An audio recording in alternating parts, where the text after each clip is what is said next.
9 experienced hikers walked into a Siberian mountain range on a clear winter night in 1959. They never came back. When Soviet investigators finally found their camp, what they discovered made no sense. The tent had been slashed open from the inside.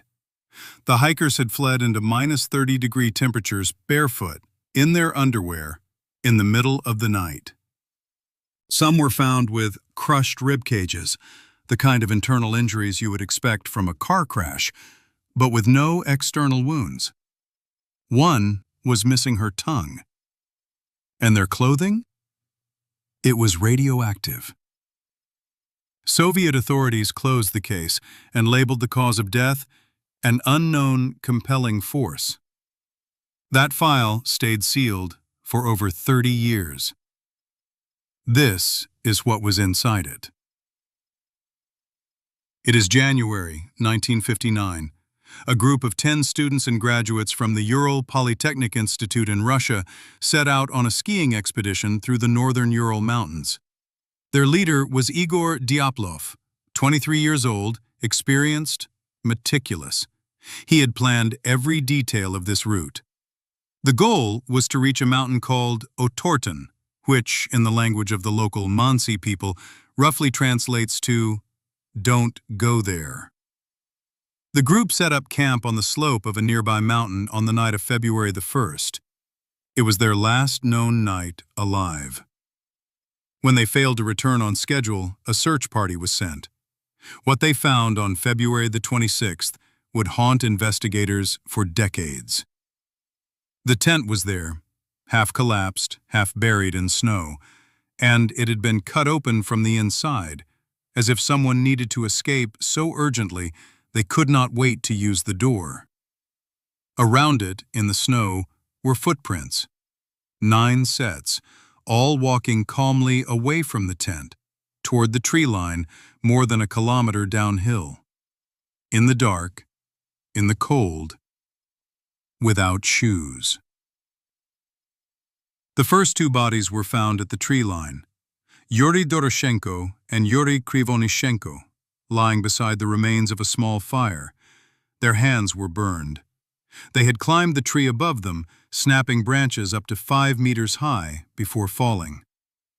3 more bodies were found between the tree and the tent, Igor Dyatlov, Zenaida Kolmogorova, and Rustem Slobodin. They were positioned as if they had been trying to crawl back to the tent. Slobodin had a small fracture in his skull, but not enough, doctors said, to kill him. The remaining 4 were not found until May, when the snow melted. They were buried under 4 meters of snow in a ravine nearby. And this is where the case stopped making sense entirely. Lyudmila Dubinina was found missing her tongue, her eyes, and part of her lips. Investigators noted she had no external injuries that could explain it. Semyon Zolotaryov had his chest caved in. Nicolas Thibault Brignolel had catastrophic skull fractures. The force required to produce those internal injuries without breaking the skin, forensic experts said, was comparable to a high-speed vehicle collision. And then the detail that made Soviet officials go very quiet. When the hikers' clothing was tested, several items came back positive for radioactive contamination. The official report was filed. The cause of death was listed as hypothermia for some, and for others, that phrase, an unknown compelling force. The case was classified. The files were sealed, and the families were told nothing. In the 65 years since, dozens of explanations have been proposed. Let's go through the most credible and the most terrifying.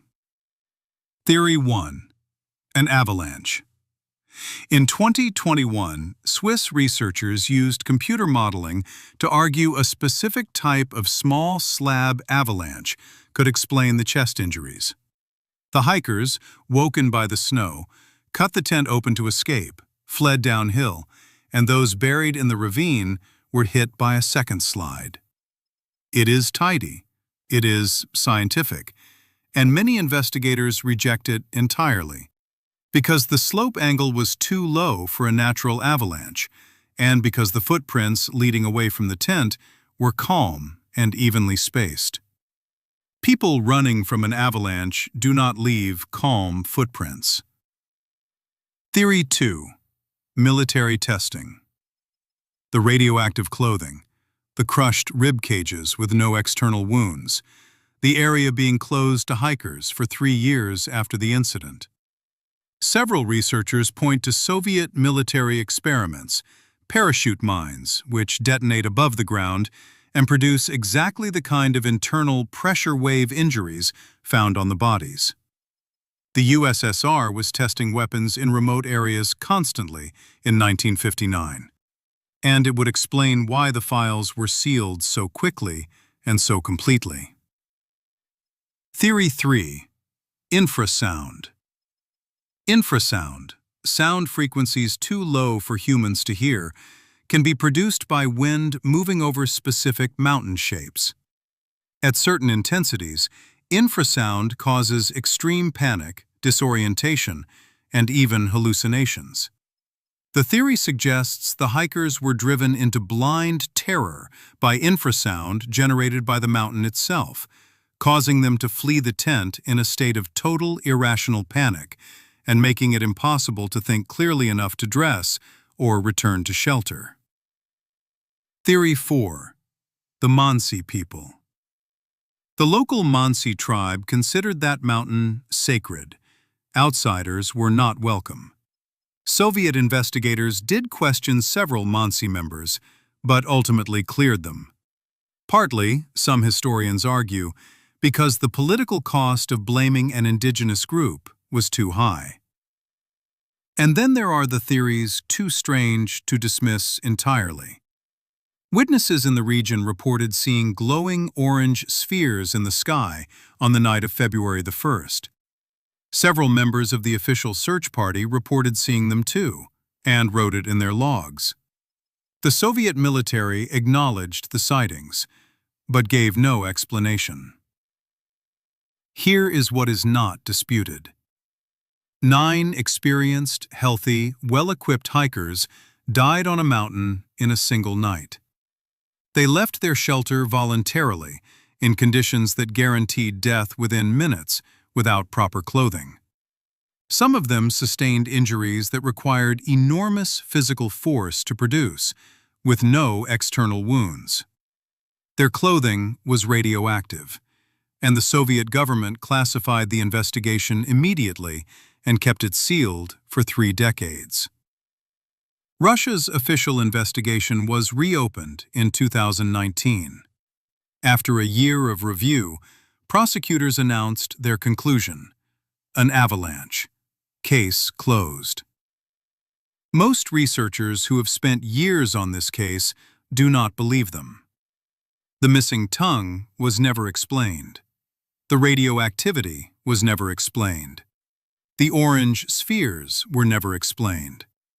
And the phrase in the official file, an unknown compelling force, was never replaced with anything more specific.